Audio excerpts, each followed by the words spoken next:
Morning, नमस्कार। आप सबका स्वागत है आज की वीडियो में। आज हम डिस्कस करने वाले हैं क्लास 10th की साइंस की वर्कशीट नंबर 51। जैसा कि आप सब जानते हैं, हम लोग हेरिडिटी एंड एवोल्यूशन पढ़ रहे थे। ये हेरिडिटी एंड एवोल्यूशन की 3rd वर्कशीट है। इसमें हम डिस्कस करेंगे आज मेंडल के एक्सपेरिमेंट के बारे में। मेंडल कौन थे, इनके एक्सपेरिमेंट क्यों ज़रूरी है पढ़ना, लॉ ऑफ डोमिनेंस क्या है, लॉ ऑफ सेग्रीगेशन क्या है, ये सारी टर्म्स आज हम सीखेंगे।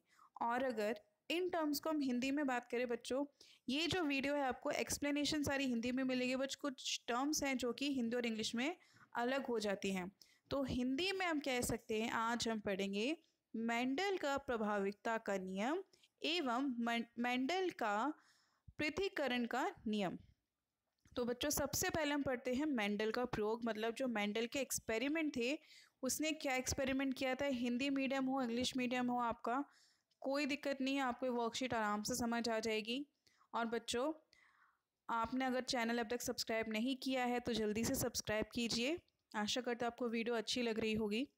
मेंडल का एक्सपेरिमेंट क्या है बच्चों, ये लॉ ऑफ डोमिनेंस और लॉ ऑफ सेग्रीगेशन भी एक्सप्लेन करेंगे। पहले एक्सपेरिमेंट समझ लेते हैं।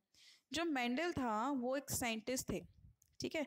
उन्होंने क्या किया, जो गार्डन के पी प्लांट्स हैं उन पर एक्सपेरिमेंट किया। लेकिन क्या चीज़ रही, उनको सोचने में क्या हुआ कि मेंडल ने सोचा कि ऐसे एक्सपेरिमेंट किया जाए।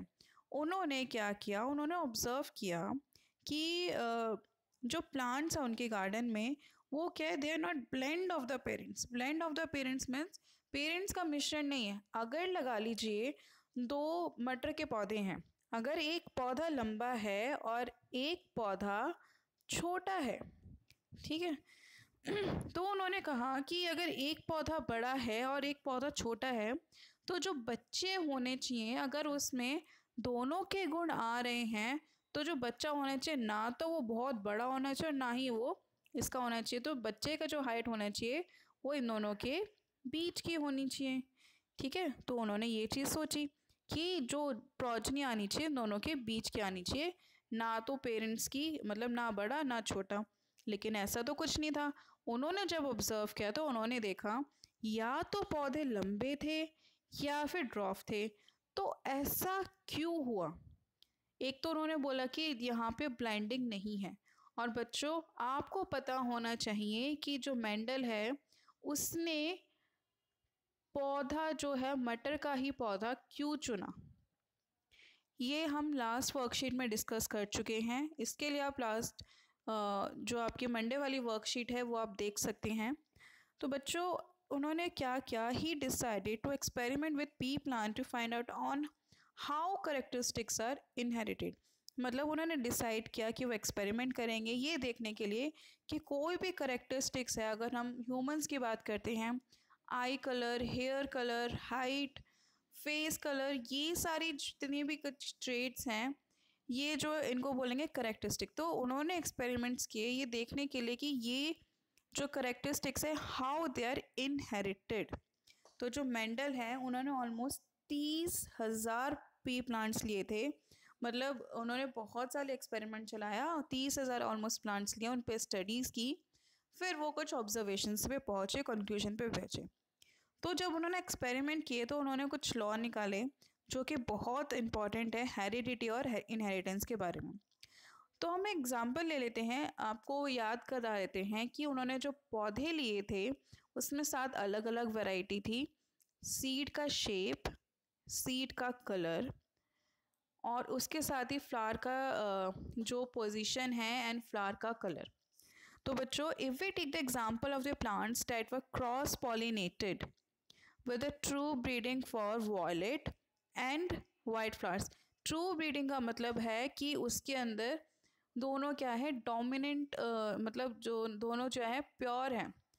प्योर मीन्स वॉयलेट को हम अगर डोमिनेंट है तो वी से कैपिटल ले लेते हैं, और वाइट है तो डब्लू ले लिया हमने, ठीक है। मतलब ये जो भी है ये प्योर प्रोजनी है। ये ऐसा नहीं है कि एक वी बड़ा है एक छोटा है, या फिर एक डब्लू बड़ा है एक छोटा है, ऐसे नहीं है। ये दोनों क्या, या तो दोनों कैपिटल में होंगे या दोनों स्मॉल में होंगे। मतलब जो जीन्स हैं they are pure breed, okay.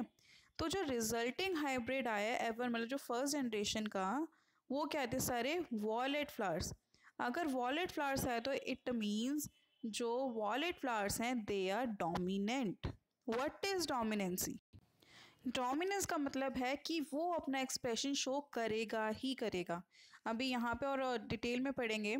तो बच्चों उन्होंने मतलब वॉयलेट फ्लावर्स आए, ठीक है। तो वॉयलेट फ्लावर्स जो आए तो उन्होंने सोचा कि मैंने तो 2 क्रॉस कराए थे, बस सारी जनरेशन जो पहली जनरेशन थी सारी वॉयलेट क्यों हुई, बैंगनी क्यों हुई।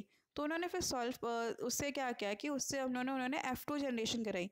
जो उनके पास वॉयलेट कलर का पौधा आए थे तो उन्होंने एक दूसरे को ही क्रॉस करवाया। क्रॉस कराने के बाद उन्होंने फिर एक नेक्स्ट जनरेशन देखी। तो उन्होंने देखा, जब उन्होंने नेक्स्ट जनरेशन करवाई तो उन्होंने उस टाइम पे ऑब्जर्व किया कि 3 जो थे उसमें 3 तो थे वॉयलेट कलर के, लेकिन एक जो पौधा आया था वो था वाइट कलर का।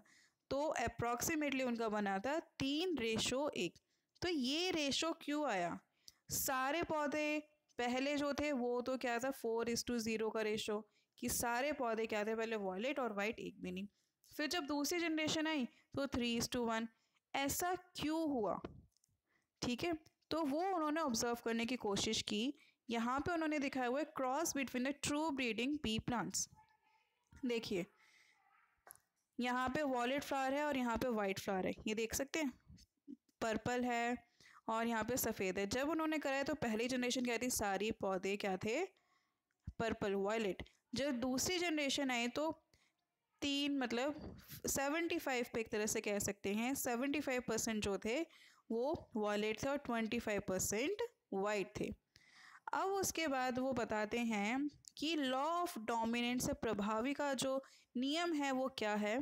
तो बच्चों मेंडल ने लॉ ऑफ डोमिनेंस दिया, वो कहते हैं डेट इन ए हेट्रोजाइगोट।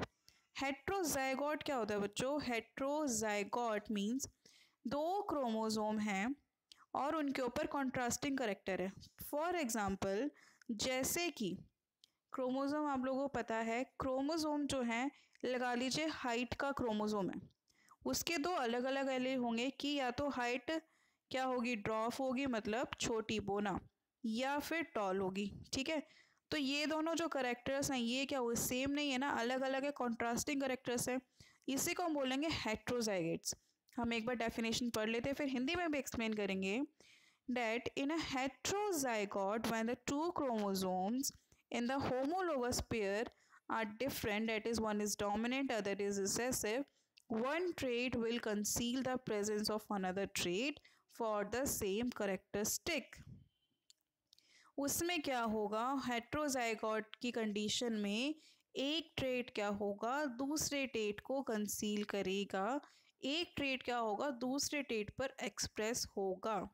इसका मतलब आप लगा लीजिए अगर वो ट्रेट प्रेजेंट है, डोमिनेंट ट्रेट प्रेजेंट है, तो जो रिसेसिव ट्रेट है वो एक्सप्रेस नहीं हो सकता। तो डोमिनेंस का मतलब यही है लॉ ऑफ डोमिनेंस का, कि कॉन्ट्रास्टिंग कैरेक्टर्स जब भी होंगे, अगर हम टॉल टॉल वगैरह भी छोड़िए, हम ये फ्लावर वाला ही ले लेते हैं।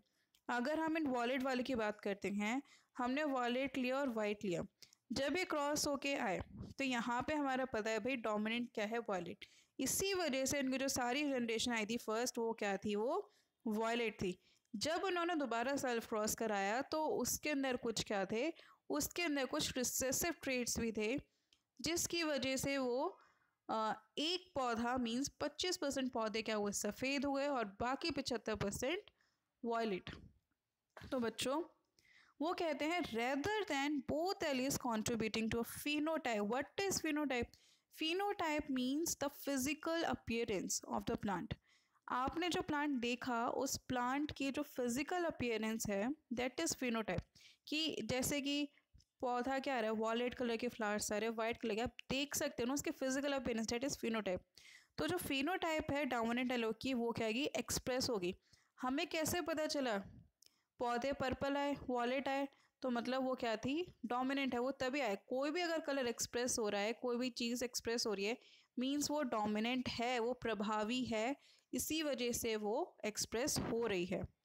जो रिसेसिव वाली है वो क्या रहेगी, साइलेंट, वो प्रभावी नहीं होती है, उसका एक्सप्रेशन नहीं पता चलेगा, वो तभी पता चलेगा जब वो होमोजाइगस होगी। मतलब होमोजाइगस जैसे कि अगर हम प्लांट का लेते हैं, उसकी हाइट का, छोटा पौधा तभी होगा जब उसके अंदर ये होमोजाइगस कंडीशन होगी एक जैसी।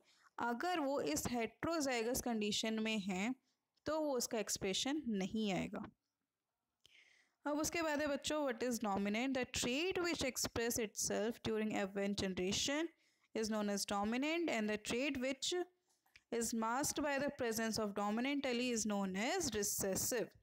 अब इसको अगर इंग्लिश हिंदी की टर्म्स में बताते हैं तो डोमिनेंट मीन्स प्रभावी लक्षण और रिसेसिव मीन्स अप्रभावी। अब है इसके बाद law of segregation. Law of segregation में हम देखेंगे मोनोहाइब्रिड क्रॉस, मतलब मेंडल का पृथक्करण का नियम। तो बच्चों मेंडल ने ऑब्जर्व किया जो ट्रेट्स थे वो एब्सेंट थे, ठीक है, एवन जनरेशन में। क्यों? क्योंकि एवन जनरेशन सारी क्या थी, वायलेट थी, उसके अंदर एक भी सफेद तिल का पौधा नहीं था। लेकिन जो एब्सेंट थे वो दोबारा किस में आ गए, F2 में आ गए। F2 में वाइट वाले पौधे भी आए। तो ये लॉ एक्सप्लेन करता है कि जो पेयर है एलीज के वो क्या होते हैं, एक दूसरे से पृथक्करण होंगे, मतलब एक दूसरे से पहले अलग अलग होंगे जब उनके गैमेट फॉर्मेशन होंगे, और only one allele will be present in each gamete. हर एक गैमेट में एक ही एली जाएगी, ठीक है। बट उससे नेक्स्ट जनरेशन जब इनकी कराई गई तो वो कुछ जो एलील हैं वो दोबारा आ गई और वो एक्सप्रेस हो गई, ठीक है बच्चों। तो Mendel proposed this law after observing that pea plants with two different traits produce offsprings that all express the dominant trait, but the following generation express the dominant and recessive trait in 3:1. बच्चों अब है question answers, what are dominant and recessive alleles? तो here is the answer, you can write the trait which express itself during F1 generation and the traits which is masked by the presence of dominant allele means वो trait जो प्रभावी allele मतलब dominant gene की वजह से अपना express नहीं कर पाता, वो उसको कहेंगे recessive. Examples are wrinkle seeds, white flower, okay. Then the second is draw a sketch of monohybrid cross showing the law of segregation. ये है मोनोहाइब्रिड क्रॉस जिसमें हमने जनरेशन्स ली है टॉल और ड्रॉफ। तो बच्चों टॉल और ड्रॉफ कैसे लिया गया है? टॉल ड्रॉफ, जो टॉल है क्योंकि डोमिनेंट है तो दो ये होमोजाइगस कैपिटल टी, जो ड्रॉफ है मतलब छोटा है तो हेट्रोजाइगस के लिए हमने स्मॉल टी लिए हैं। उसमें मियोसिस की प्रोसेस के बाद गैमेट्स फॉर्म होंगे जिसमें ये कैपिटल टी और इसका स्मॉल टी, और जब ये क्रॉस कराई जाएगी तो पहली जो जनरेशन होगी डेट इज कैपिटल टी और स्मॉल टी। बट ये सारे क्या होंगे, टॉल होंगे, क्योंकि ये क्या है, हेट्रोजाइगस है और इसके अंदर एक डोमिनेंट एलील प्रेजेंट है। और बट उसको जब सेल्फ ब्रीडिंग कराएंगे तो फिर उसके बाद जो नेक्स्ट जनरेशन आएगी F2 वो कुछ इस तरीके से आएगी। ये सब जो एक्सप्लेनेशन आपकी नेक्स्ट वर्कशीट में दी जाएगी कि पुनेट स्क्वायर कैसे बनाना है, इसे हम पुनेट स्क्वायर कहते हैं। अब उसके बाद नेक्स्ट क्वेश्चन देखते हैं बच्चों। नेक्स्ट क्वेश्चन आपका डिफाइन हेट्रोजाइगस। तो हेट्रोजाइगस की जो डेफिनेशन है आप यहाँ से लिख सकते हैं, when the two chromosomes in the homologous pair are different, that is one is dominant and other is recessive. Then next is a trait may be inherited but may not be expressed, justify the statement with an example. बच्चों इसका मतलब है कि trait एक generation से दूसरी generation में आ रहा है लेकिन उसका एक्सप्रेशन शो नहीं हो रहा। क्यों? क्योंकि वो हेट्रोजाइगस कंडीशन में है और वो रिसेसिव है। क्योंकि जो रिसेसिव होते हैं वो तभी अपने आप को एक्सप्रेस करते हैं जब वो होमोजाइगस कंडीशन में होंगे। अगर वो इस तरह से होमोजाइगस में होंगे तभी एक्सप्रेस कर सकते हैं, अगर इस तरह की कंडीशन है तो वो एक्सप्रेस नहीं करेंगे।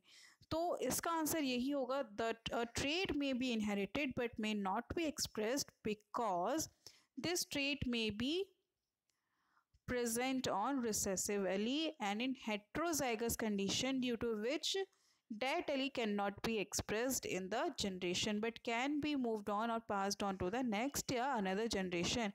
For example, the height of the plant. Okay. सो बच्चों यही थी हमारी आज की वर्कशीट। थोड़ी लंबी है लेकिन एक्सप्लेनेशन के साथ दी गई है। आई होप आपको ये वीडियो समझ आई होगी। अगर अच्छी लगे तो प्लीज़ चैनल को सब्सक्राइब कीजिए और बच्चों के साथ इसको अपने फ्रेंड का फॉरवर्ड ज़रूर कीजिए। Thank you so much for sharing this.